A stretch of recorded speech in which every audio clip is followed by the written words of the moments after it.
Alright YouTube, this is going to be a quick video on some clutch noise that I was getting from my Can-Am Renegade. I've got a 2007 Can-Am Renegade 800, and I've heard this noise on a couple of other machines and found finally where the noise was coming from and a solution for fixing it.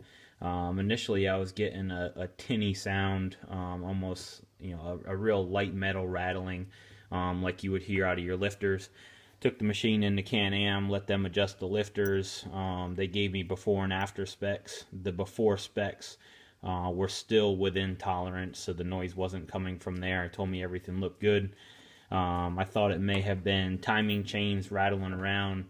Maybe the nylon guides had come loose, so I took the spring-loaded tensioners out, which can sometimes lose the spring load. You got to take them out and then reinstall them. Just putting them back in, that puts new tension back on those springs. That didn't solve the problem. As I was thinking about it, the sound became more pronounced when I put a snorkel setup on the four-wheeler. Basically what's going on is the noise is coming from my clutch housing, because if I put my hand over the air in and air out snorkels of the clutch housing, the noise was gone. I could not hear it anymore. So took the clutch housing apart and found finally where the rattling was coming from while I was in the process of putting in a Dalton clutch kit. So here's the primary clutch housing, got it already taken apart. This piece here normally sits down on top of there. I've got it off just to save time in this video. This one here, these are your swing out weights if you're not familiar with them. You've got 6 of them on most of your Renegade and Outlander models. In the Dalton clutch kit, you're going to be replacing 3 of those swing out weights with a new steel one. The old ones are aluminum. The new ones from Dalton are steel and have room right here for you to put in different weighted rivets to adjust the clutch kit for different size tires that you may be putting on the machine. So basically what I found is, and you can see this bolt here, these are the bolts that hold each one of the weights in. There are 6 of them, and you can see that this bolt has end-to-end play in it.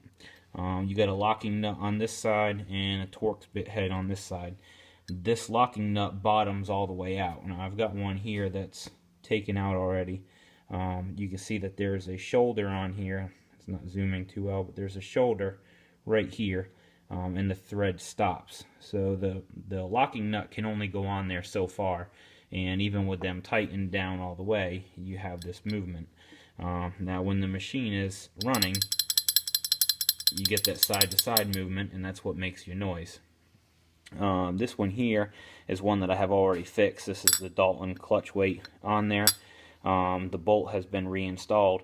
Basically what I did was go to Lowe's and just picked up a pack of number 8 washers, and there may be one that is going to do this process better than what I grabbed, but I wanted a small diameter washer, and it's got to be fairly small so that it fits in right there. So I got these number 8 washers, and I had to drill the hole just a little bit bigger with a 7/32 bit. The 7/32 bit will allow the washer to go just beyond the threaded part here.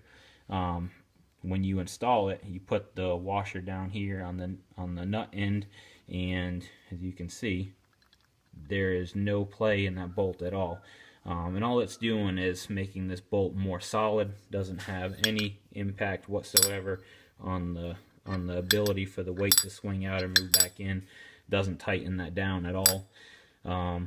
One thing to pay attention to when you do this, I didn't know that there were shims on each side of these weights, but there is a shim right here and a shim right here.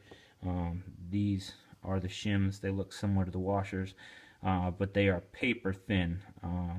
So just be aware when you pull one of these off, just be looking for the shims so that you don't later down through this process find that you're missing a shim and then have to try to look for it like I did. Luckily I found it. So but that will take care of the clutch noise. Hope this helps somebody. I couldn't find any videos on it on YouTube, so hope this helps.